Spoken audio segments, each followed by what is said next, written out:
I was actually for just a few minutes watching Wheel of Fortune yesterday, and I hadn't seen it in a long time, and I kind of forgot about something that I think is so weird on Wheel of Fortune that they do. And that's in the bonus round. Pat Sajak has the contestant spin the wheel, and then the wheel lands on an envelope. And then Pat Sajak takes the envelope and then says, okay, go ahead and solve this puzzle. And then we'll look in the envelope. And then the person either solves it, and then he opens the envelope and there's this prize. But also, if they don't solve it, they open the envelope still and just show you what you didn't get. And then the whole audience goes, oh. And then he says something kind of, to console you, like, oh, you did win this, though. And then the audience kind of half claps, and the person's like, this is the show's ending. It's just the person, because they open it up and it's like $50,000, you didn't get. And I was thinking how interesting it is to show someone what you lost based on your performance, and how crazy life would be if every single time we made a decision, Pat Sajak could just show up and open an envelope and show you what you lost by making that decision. Like, imagine if a person that you've always thought was awesome calls you, and you're just looking at it and you're like, I'm just going to let it go to voicemail. And then Pat Sajak comes right out of a closet and goes, all right, well, let's see what you lost because of that. And then he opens up the envelope and it's a picture of the baby that you would have made with that person. And also you would have felt really good and this business would have been created. And then there's some people in the kitchen oh, he goes, but you did still get that day job you don't like. And everyone, oh, that's okay. And then come on up and hug him. And then you just have this calling in your body.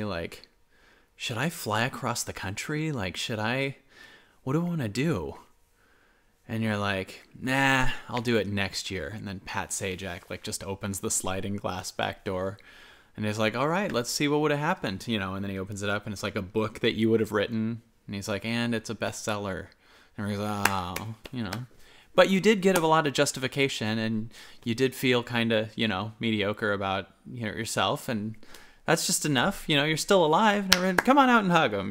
Just thinking of how much we, every single second, feel decisions. What should I do? Should I do something that excites me? Should I do something creative? Should I do something fun?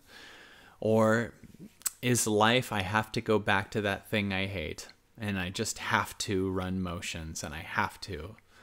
Or is there a third decision, I'm going to even fall in love with the thing that I perceive that I have to do, and maybe it'll actually create a whole new dimension I can't see. But we've just trained ourselves for so many years to do the thing you don't want to do. And I just think we would make a lot of different decisions if every single time you made a decision, Pat Sajak shows up and shows you what you're losing. Because most of us actually make the decisions based on what we can see that we're losing. But there are so many things that we can't see that we are losing by making the decisions that we make, because we're only focused on what we're losing. And that's why I'm petitioning for us to all have our own personal Pat Sajak show up and show us what we're losing by not living in our heart, by not living in our excitement.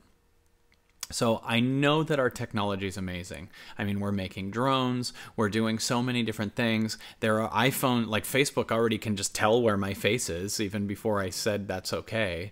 There's no way there's not the technology to create a Pat Sajak to show up every time I make any decision and show me what I'm missing out on. Because if I could see what I was missing out on every time I made a decision that wasn't my calling, oh my goodness, would I make different decisions. And I would be in the practice of being completely worried that I would miss out on my life, because eventually Pat Sajak will probably just show up with an envelope that says, your life, living a fulfilled life, feeling really good, having an amazing impact. And you just be like, oh, He goes, but you did get this life that you ran the motions and kind of just feel existent. Hey, all right, that's cool.